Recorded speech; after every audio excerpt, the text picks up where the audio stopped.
Pada hari ini kita akan bahas tentang network layer, lapisan network. Ya, ini akan kita bahas pada hari ini adalah yang pertama tentang karakteristik dari lapisan network. Kemudian di lapisan network ada IP address. Nah, saat ini ada dua IP address, ada yang IP versi 4, ada yang versi 6. Itu ada yang versi 4, ada yang versi 6. Kedua-duanya nanti kita bahas. Yang kedua, bagaimana host, ya, host datanya dikirim dari satu router ke router lain. Apa fungsi router itu nanti kita bahas. How a host routes, bagaimana sebuah host itu mencari jalur untuk mengirimkan datanya. Kemudian nanti pada router itu ada namanya routing. Pertemuan ini juga akan kita bahas masalah routing pada router. Oke, jadi secara umum yang perlu Anda ingat lagi adalah bahwa yang kita bahas pada hari ini, network layer adalah lapisan ketiga dari OC layer. Lapisan paling bawah, ingat lagi ya, lapisan paling bawah adalah apa? Lapisan paling bawah? Lagi ya? Lapisan terbawah apa? Ayo, coba paling ingat. Ada OC, lapisan paling bawah. Physical layer, Pak. Ya, berkat apa? Physical layer. Layer, lapisan Physical kedua. layer, Pak. Ya. Lapisan Data link layer. Data link. Data link. Lapisan ketiga. Network layer. Inilah yang kita bahas sekarang adalah lapisan yang ketiga, network layer. Apa gunanya network layer? Kita bahas ya. Oke, sama karakteristiknya. Jadi network layer itu terletak di lapisan yang ketiga. Ya, 1 physical, 2 data link, 3 network. Nah, di network ini ada IP address. Ada IP address, karena sekarang IP address sedang berjalan, ada dua versi 4 dan versi 6. Nanti apa bedanya IP versi 4 versi 6 nanti kita bahas. Nah, sehingga ada 4 hal yang paling utama yang dilakukan di bagian network layer ini, yaitu yang pertama masalah addressing. Yaitu dia yang IP versi 4 dengan IP versi 6. Addressing ini pada end device. Pada switch nggak ada addressing. Kalau switch ya addressingnya tidak berbentuk IP ya, tapi kan berbentuk MAC address ya, kita bahas sebelumnya kan. Kemudian pada layer network ini juga ada encapsulation. Encapsulation ini data yang dikirim itu dibungkus dengan kode-kode tertentu. Nah, itu namanya encapsulation. Data yang dikirim, tapi dia dibubuhi dengan kode-kode lain, itu namanya encapsulation pada cara kerja dari OC layer. Kemudian masalah routing. Jadi pada network layer ini terjadi routing ya. Kenapa harus ada routing? Karena pada sistem jaringan di tengah perjalanan itu ada banyak jalur yang digunakan bersama-sama. Maka penggunaan jalur itu dikendalikan. Ketika sampai di satu titik mau belok ke kiri atau ke kanan begitu. Kalau misalkan di dalam jalan raya kan seperti itu ya. Di jalan raya kan jalannya nggak satu kalau kita mau menuju ke satu tempat. Nah, di jaringan, di network yang besar, kejadiannya juga sama ya, mirip dengan jalan raya. Di mana ketika data kita mengalir dari satu titik ke titik lain, itu jalurnya bisa banyak. Nah, jalur mana yang terbaik, jalur mana yang akan dipilih itu ditentukan oleh router. Nah, pekerjaan router untuk memilih itu namanya routing. Ya, routing. Kemudian ada de-encapsulation. Nah, kalau dari pengirim namanya encapsulation. Maka ketika di penerima Ya, ketika di penerima, pekerjaan dari network layer ini menjadi kebalikan, menjadi de-encapsulation. Kalau di encapsulation, pekerjaan dari atau fungsi dari network layer adalah menambahkan beberapa kode yang bisa membantu saat data di dalam perjalanan dari satu router ke router lain. Jadi ada data yang ditambahkan, itu namanya encapsulation. Nah, ketika di penerima, karena di penerima kan ada juga oscillator. Ketika di penerima, maka fungsinya kebalikannya. Jadi data yang sudah ditambah-tambah dengan kode lain itu dibuang kode-kodenya. Sehingga tinggal hanya data yang dibutuhkan saja. Itu namanya de-encapsulation. Oke, nah ini encapsulation. Encapsulation. Kalau dari atas ya, dari atas ini kan transport ya, transport layer. Kalau dari atas encapsulation itu namanya segmen. Nah, tetapi pada network layer namanya itu IP header. Jadi kode yang ditambah-tambah tadi itu disebut dengan header. Kalau di transport namanya segmen, kalau di network layer namanya IP header. Nah, kadang-kadang disebut juga paket. IP paket atau lebih sering disingkat dengan paket IP. Namanya paket. Oke. Nah, jadi header-nya itu adalah ya header yang berkaitan dengan IP address-nya ya. Apakah sistemnya pakai IP address versi 4 atau IP versi 6, nanti ada perbedaan header-nya.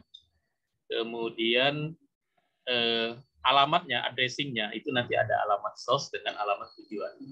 Seperti kita kalau ngirim surat, di surat kita itu kan kita tambahkan alamat kita sendiri, kita sebut alamat asal, alamat kemana kita ingin suratnya dikirimkan, kita sebut dengan alamat tujuan. Nah, kemudian nanti ya, kalau pada IP versi 4, ada namanya NAT.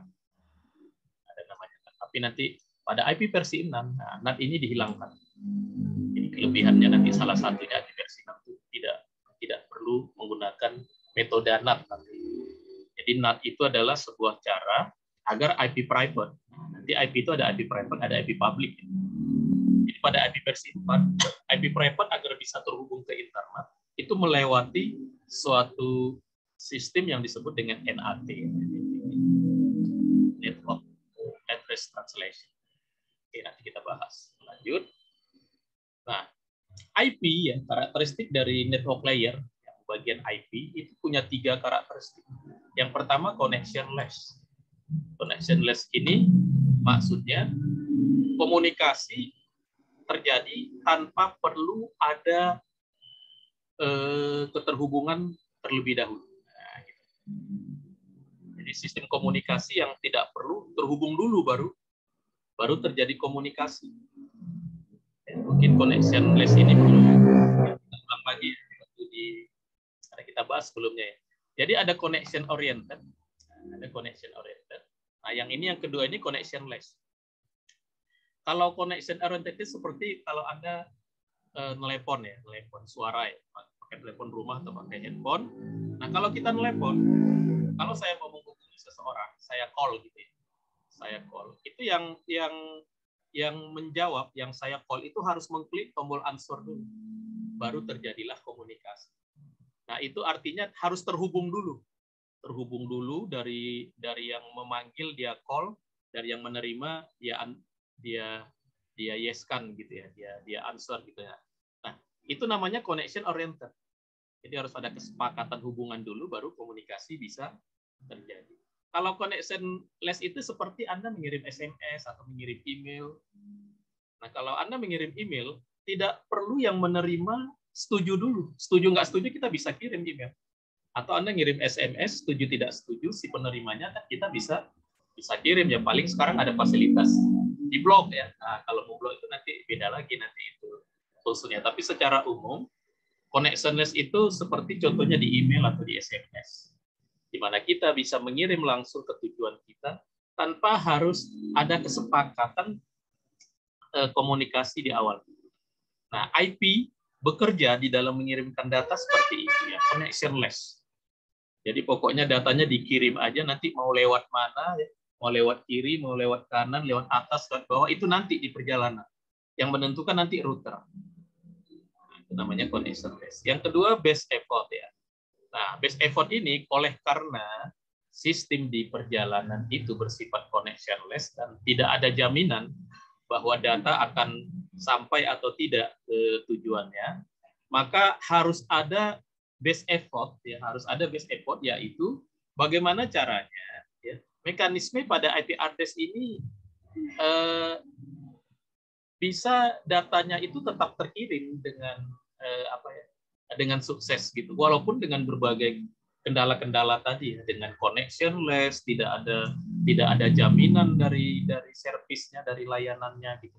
Maka akhirnya IP yang harus melakukan base effort ya. Seperti dia harus melakukan segala daya upaya sesuai dengan fitur-fitur yang dia miliki. Itu network layer. Jadi itu base effort. Yang pertama connectionless ya, tidak perlu ada penentuan jalur dulu. Nah, itu. Ya, ada nggak ada jalur, pokoknya sudah tahu alamat asalnya kemana, alamat pengirimnya kemana, maka dikirim. Itu connectionless. Kalau base effort, nah oleh karena ada beberapa kekurangan fitur pada layanan di network layer ini, maka network layer harus memiliki usaha yang base effort. Nah, kemudian media independen yang ketiga. Nah, media independen ini maksudnya adalah bagian network layer itu tidak tergantung pada jenis media tertentu, mau kabel, mau wireless, mau fiber optik. Nah, dia nggak peduli. Datanya mau dilewatkan sebelumnya lewat media apa, network layer tetap mengirimkannya. Nah, atau network layer tetap bekerja, tidak peduli media asal atau media tujuannya akan seperti apa. Itu namanya media independen. Tidak tergantung kepada jenis media, ya, media tempat data dikirim. Itu karakteristik ya, 3 karakteristik dari IP address. Nah, ini penjelasannya tadi. Apa yang dimaksud dengan connectionless? Nah, apa yang dimaksud dengan connectionless? Nah, jadi connectionless, ya, IP tidak perlu menentukan connection dulu ke tujuan sebelum dikirim. Jadi ibaratnya kalau ini mau dikirim datanya, si supir ini nggak perlu meyakinkan bahwa jalur ke tujuan itu ada atau nggak ada, pokoknya dia jalan aja dulu. Itu namanya connectionless. Tidak perlu ada connection yang pasti terlebih dahulu untuk pengiriman. Dalam hal mobil kan pengiriman barang. Kalau dalam hal data, di dalam pengiriman data. Itu cara kerja IP yang layer 3 ya. Ini layer 3 ya. Di network layer. Kemudian nah ini salah satu keterbatasan dari IP adalah there is no control information needed. Jadi tidak ada informasi yang dimiliki, ya, tidak ada informasi balikan ya gitu ya, yang dimiliki pada network layer ini untuk menjamin data itu sampai atau tidak. Nah, pada jenis layanan lain ada yang kalau datanya sampai dia beritahu ke pengirim, oke, terima kasih, datanya sudah saya terima gitu. Nah, itu namanya fitur itu namanya acknowledgement. Nah, itu nggak ada di connectionless, makanya fiturnya sangat terbatas ya. Kemudian nggak ada sinkronisasi. Sinkronisasi itu adalah menyerempakkan antara proses kerja dari pengirim ke penerima, itu nggak ada di connectionless. Nah, akibat inilah makanya tadi IP harus base effort. Maksudnya dia memanfaatkan segala daya upayanya untuk membuat data itu benar-benar terkirim. Maksudnya segala daya upaya, semua resource yang dia miliki. Selain yang dia tidak miliki tadi kan, there is no control information itu. Nah, kemudian destination will receive the packet when it arrives. Jadi penerima akan menerima paket ketika paketnya dikirim. Tetapi tidak ada notifikasi ke pengirim oleh IP bahwa tidak ada pemberitahuan dari sini gitu bahwa datanya nyampe atau enggak. Nah, gitu. Itu namanya. Nah, wah kalau begitu bahaya juga ini Pak jaringannya. Karena nanti ada layanan yang lain yang melakukan itu. Jadi itu tidak dilakukan selama di dalam perjalanan. Ini selama perjalanan ya. Jadi kalau network layer itu mengatur data selama di tengah jalan. Itu pekerjaan network layer. Nah, tetapi nanti yang mengatur di ujung sini atau di ujung sini itu nanti ada yang mengatur yang tersendiri. Namanya itu bagian transport. Oke, kita lanjut. Nah, ini base effort. Ini asal, ini tujuan. Network di tengah perjalanan ini. Nah, tengah perjalanan itu secara sistem jaringan itu ada perangkat namanya router. Namanya router. Ada router yang dikirim.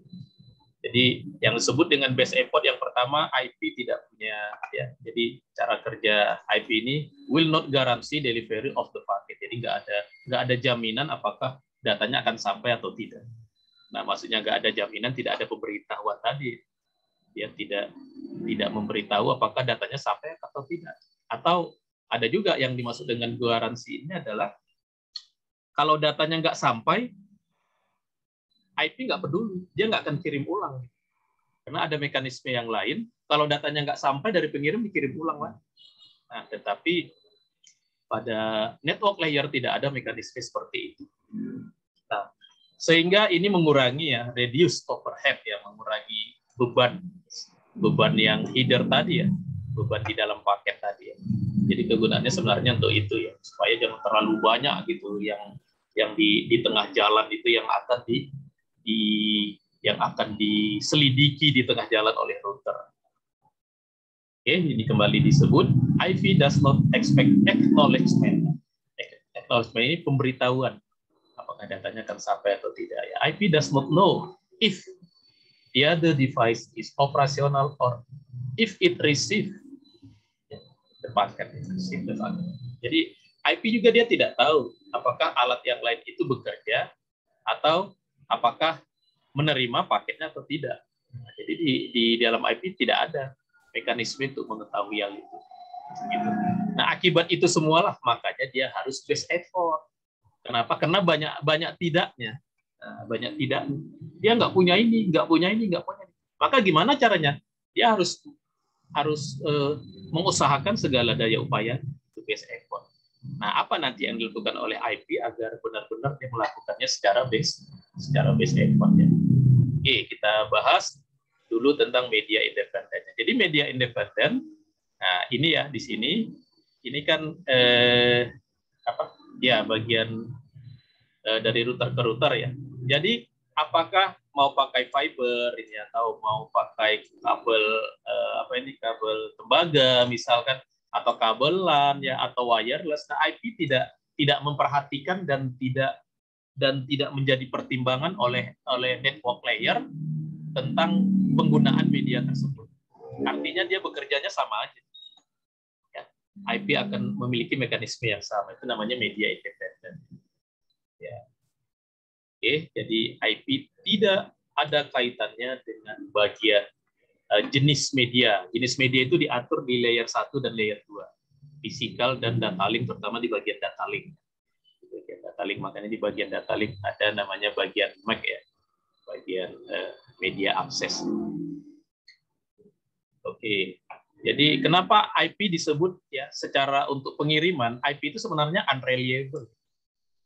Ya, IP itu dianggap dia sebenarnya bukan pengirim yang andal. Kenapa? Karena dia tidak punya mekanisme pesan. Ya, apakah data itu benar-benar dikirim atau tidak, atau data korup gitu, IP nggak punya mekanisme itu. IP nggak punya mekanisme retransmit. Ya. Maksudnya retransmit kalau datanya tidak dikirim, tidak sampai atau ada error, nah biasanya dikirim ulang, tapi tidak dilakukan di bagian IP. Jadi dia tidak punya retransmit, dia tidak punya reload ya. Misalkan kalau karena paket data itu kan dikirim satu persatu ya dengan urutan tertentu. Kalau urutannya salah itu IP tidak peduli ya, bahkan karena cara kerja router akibatnya data yang dikirim satu persatu itu pada umumnya datanya tidak terurut. Nah, nanti bukan IP yang menanganinya supaya datanya kembali pada urutan yang semula. Nah, maka IP must rely on other protocol for this function. Maka IP harus memberikan semua fungsi-fungsi yang dia nggak punya tadi itu ke protokol yang lain. Jadi yang melakukannya nanti bukan bagian network layer atau bukan bagian protokol IP. Ya. Kemudian IP itu independen. Nah, berarti dia tidak yang seperti tadi ya, dia tidak konsen dia. Maksudnya dia tidak menangani tentang masalah tipe frame-nya, data link-nya atau data jenis physical layer-nya itu IP tidak menyelidiki itu semua. Oke.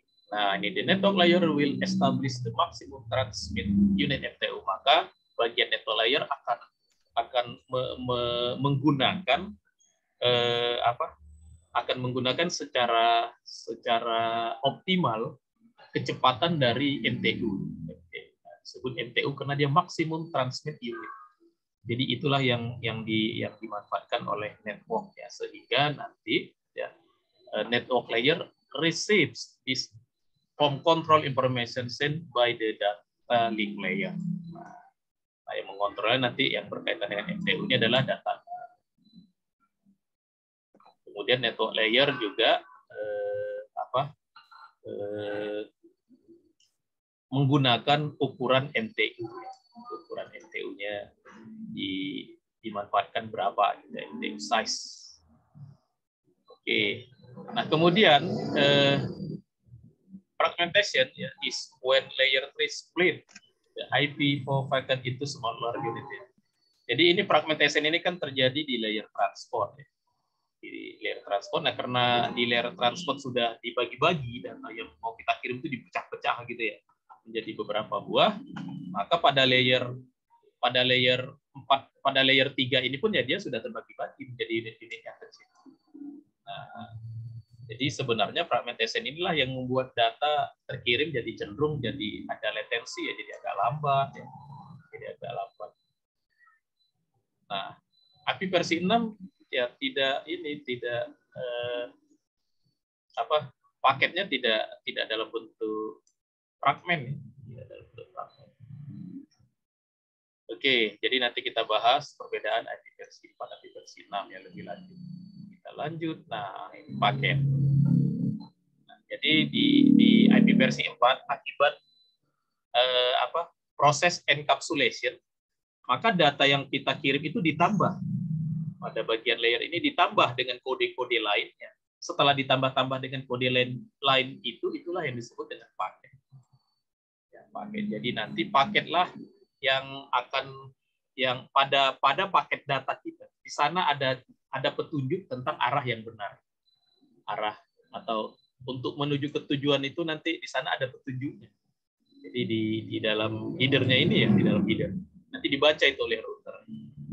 Kemudian ada informasi tentang network layer itu sendiri ya, prosesnya ya, beberapa field nanti di dalam header-nya itu ada yang disebut nanti dengan dengan paket tadi ya. Dengan paket. Kemudian the information in the header is used by all layer 3 devices ya.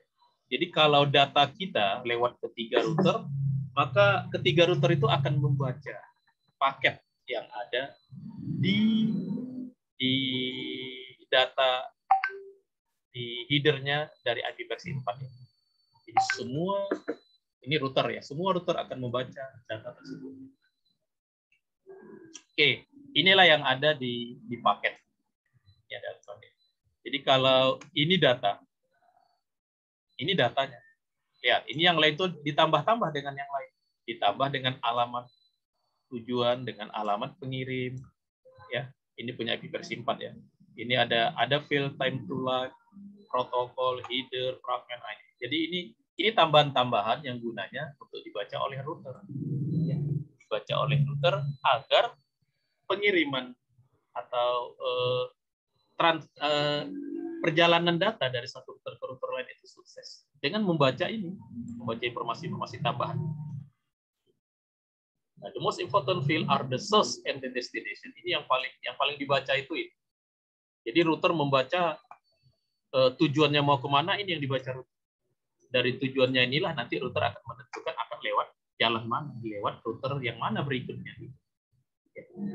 Karena kan di tengah perjalanan sebenarnya data itu kan terkirim dari router ke router. Dia tidak bergerak sendiri. Ya, karena data kan dia tidak punya tidak punya mekanisme untuk bergerak sendiri. Yang menggerakkan data itu router di tengah perjalanan. Dari router ke router. Nah, router di dalam memindahkan data dari satu router ke router lain, router membaca header-nya. Header yang berada di layer 3 yang disebut dengan IP paket ya. Versi 4 ini.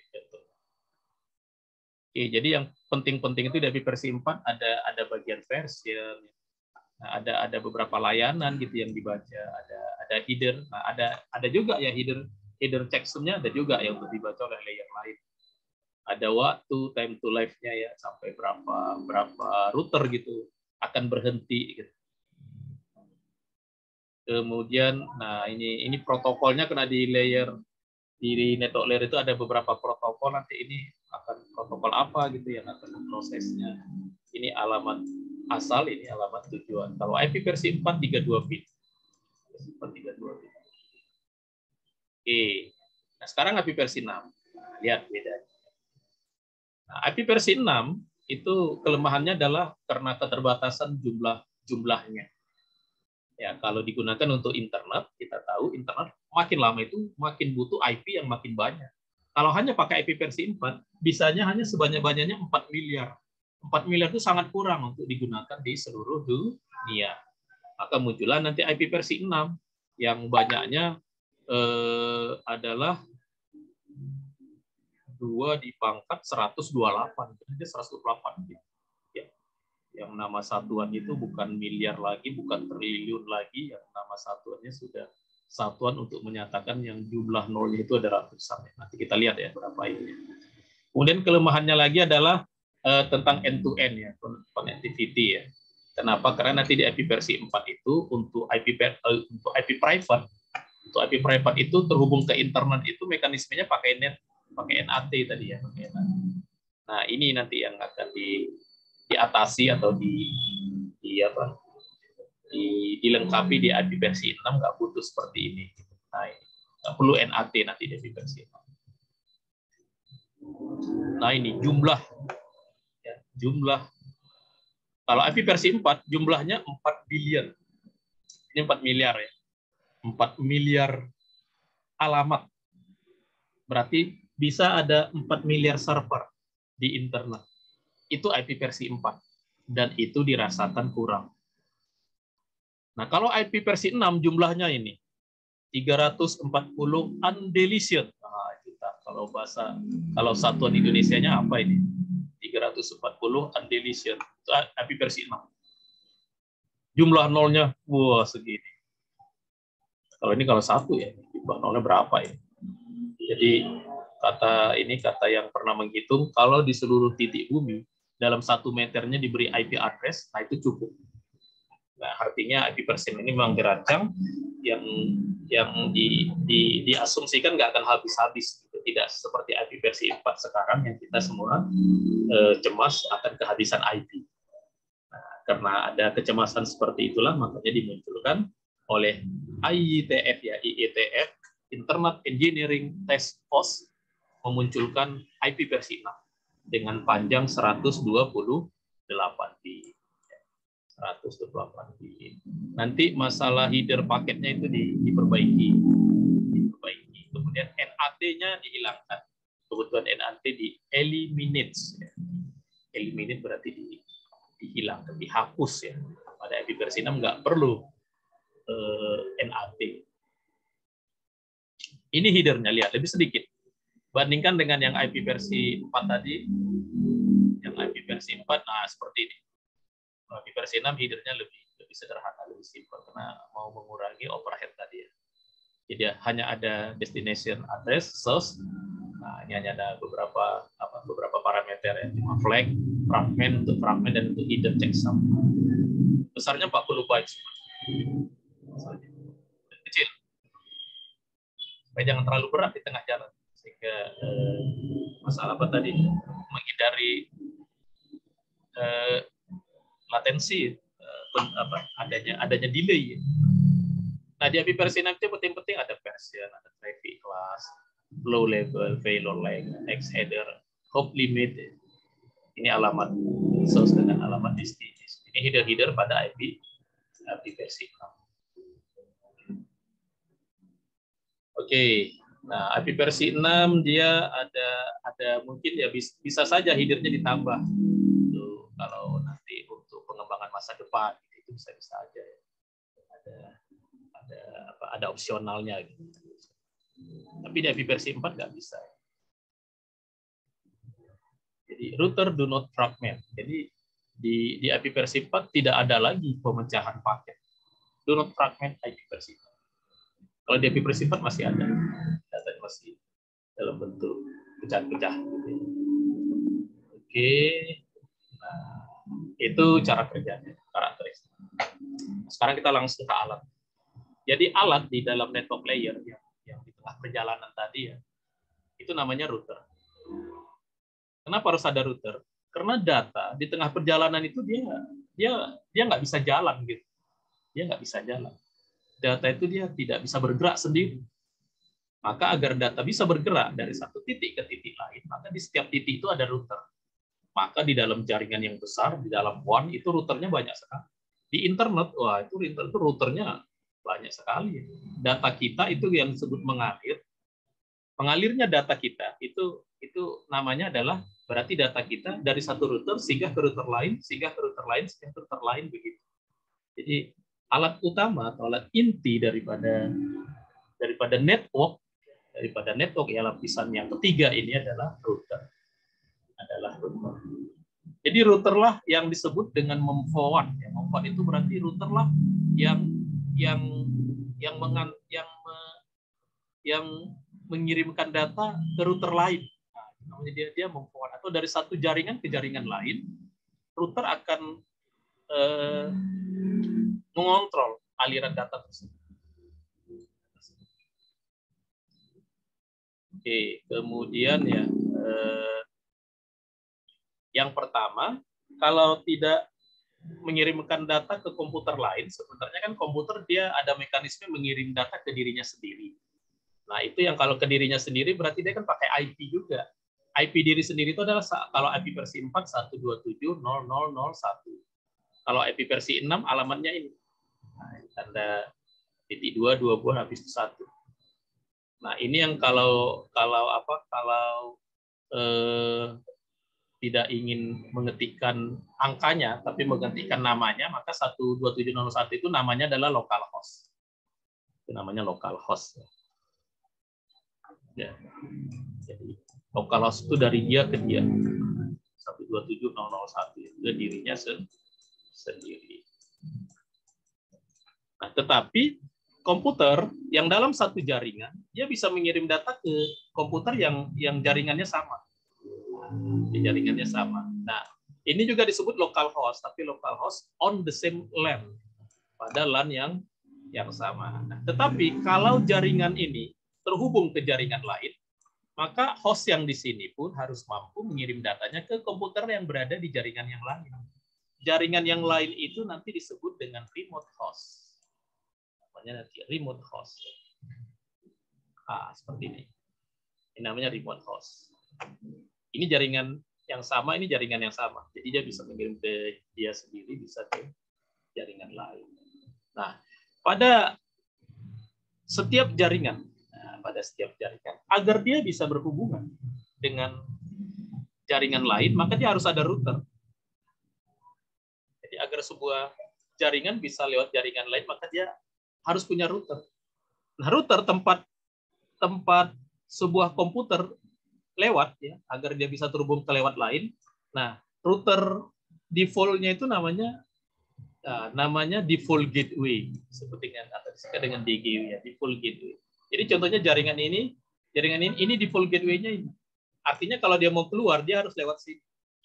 Ibaratnya kalau Anda tinggal di perumahan, Anda mau ke perumahan lain, Anda harus lewat pintu gerbang. Pintu gerbangnya itu namanya gateway. Kalau pintu gerbangnya untuk semua orang sama, itu disebut dengan default gateway. Itulah yang disingkat dengan DGW. Jadi default gateway itu dia akan menyeberangkan data yang untuk host-host yang IP-nya sama. Yang IP-nya sama ke jaringan LAN yang lain. Ke jaringan yang lain. Nah, jaringan yang lain itu yang disebut dengan remote. Jadi kalau tidak kita tentukan default gateway-nya, maka datanya nggak akan terkirim. Makanya kemarin kita udah coba kan, komputer-komputer yang mau terhubung ke jaringan lain kan kita isikan selain IP subnya, kita juga isikan gateway-nya. Nah, gateway itu namanya default gateway.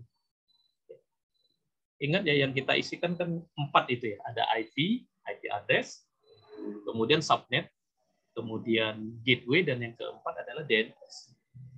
Nah, ini kita tentang gateway yang disebut dengan default gateway.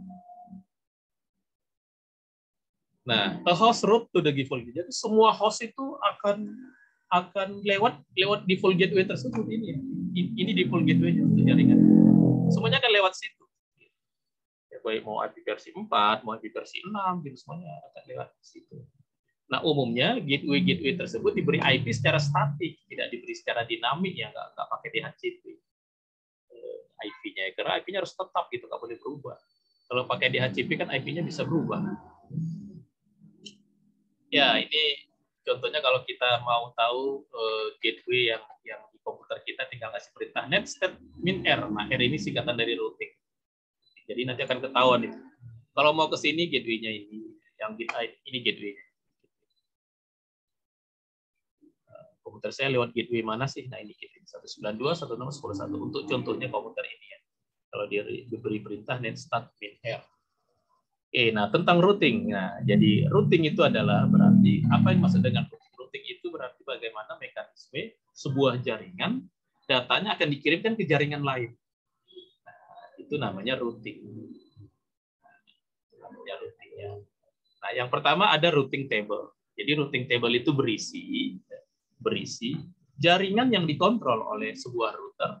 Jika dia lewat jaringan tertentu, dia akan lewat interface yang mana, atau dia lewat jalur yang mana. Contohnya ini ada 4 ini routing table.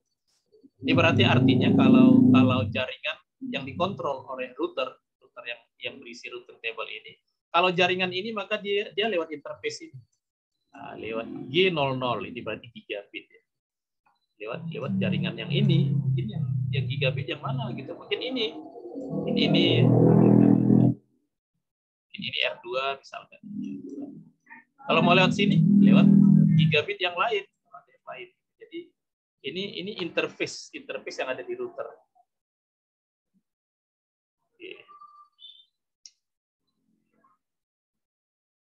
Nah, ini tentang ya, ada 3 jenis routing. Ya, ada 3 jenis routing pada router ya. Yang pertama direct connected. Direct connected itu artinya sudah dari jaringan tetangga. Ya, jaringan tetangga. Jadi si router dia tinggal ngirim aja langsung. Ya, dia tinggal mengirim aja langsung ke jaringan itu karena menggunakan satu router umumnya ya, pada direct connected ini. Nah, cuma interface-nya aja yang beda gitu.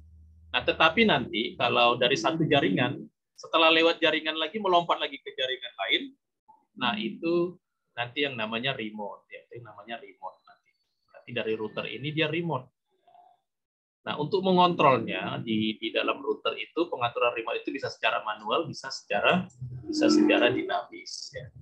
Bisa secara dinamis. Nah, jadi tadi router default ya, dia akan mengirimkan seluruh data yang akan dikirimkan oleh host di sini kalau tujuannya adalah ke jaringan lain. Nah, itu namanya itu kemarin default ya, default router. Nah, ada yang router itu penentuan routingnya dicatat secara statik. Secara statik maksudnya kalau mau ke sini lewat sini, mau ke sini lewat sini. Nah, itu langsung dicatat gitu, langsung diinputkan. Jadi sudah tertentu jaringannya mau kemana, lewatnya lewat mana. Jaringannya yang mana, lewatnya yang mana. Nah, model router yang seperti itu, nama tabelnya itu static routing. Namanya namanya static routing. Nah, ini cocok kalau jaringannya jaringan kecil. Jaringannya 3, 5 masih bisalah kita ketik langsung gitu ya. Bagaimana kalau jaringannya itu ratusan atau ribuan? Kan tidak efektif kalau kita mengetik ribuan data. Kalau ini ke sini, ke sini, ini ke sini, ke sini. Maka selain static routing nanti ada dynamic routing. Dynamic routing di mana antar router saling berkomunikasi kalau kalau mereka memiliki mekanisme sendiri, ya. Jadi antar router itu mereka memiliki mekanisme untuk mengirimkan data tentang dirinya, sehingga router yang lain bisa mencatatkan dirinya. Oh, ternyata ada tetangga saya. Nah, secara otomatis. Jadi di dalam router itu ada sebuah software yang cerdas yang bisa menyelidiki kalau ada jaringan tambahan, dan secara otomatis jaringan tambahan itu dicatatkan di dalam tabel routing. Nah, model yang seperti ini namanya dynamic routing. Inilah yang digunakan pada jaringan-jaringan besar. Jadi jaringan besar itu nggak perlu di routernya ada adminnya yang terus-terusan mencatat setiap ada penambahan jaringan yang baru. Nah, itu akan bekerja secara dinamik. Ini terutama kalau jaringannya terhubung ke internet. Ya. Dilakukan itu biasanya router-router provider seperti itu ya. Itu dia harus menggunakan dynamic routing. Tapi kalau router-router kita di kampus yang jaringan-jaringan kecil itu biasanya kita menggunakan mekanisme statik aja itu, routing statik. Kita aja gitu yang nyatat, kalau ke sana nanti lewat sini, ke sana langsung kita catatkan gitu, nggak perlu si router yang mencari-cari pakai program. Itu namanya statik, dan jadi ada statik ada. Nah, jadi kalau pada Cisco ya prakteknya nanti itu prakteknya pertama yang static routing dulu, nanti yang dinamiknya nanti. Jadi pada Cisco kalau ada kode L itu berarti dia directly ya, langsung menghubungkan jaringan pada router yang sama, itu L. Kalau C itu Directly Connected Network. Kalau L nanti kodenya Directly Connected Local Interface IP Address. Kalau S ini rutenya router statik. Nah, kalau OD ini berarti routingnya routing dinamik. O ini routing dinamik ya. Model OSPF, kalau dia model EIGRP. Itu. Jadi pada pertemuan ini kita udah bahas masalah pengertian connectionless, best effort, media independen gitu. Kalau Anda nggak paham, Anda baca lagi. Bisa di NetAkad, bisa Anda cek di internet. Anda yakinkan Anda paham. Yang tadi apa ini maksud connectionless, best effort, media independen, apa ini maksud dengan garansi, apa ini maksud dengan paket header, apa bedanya API versi 6, versi 4. Ya. Bagaimana cara router untuk mengirim data ke dirinya sendiri, ke jaringan lokal lain, dan ke remote, dan seterusnya. Itu yang kita bahas pada pertemuan kali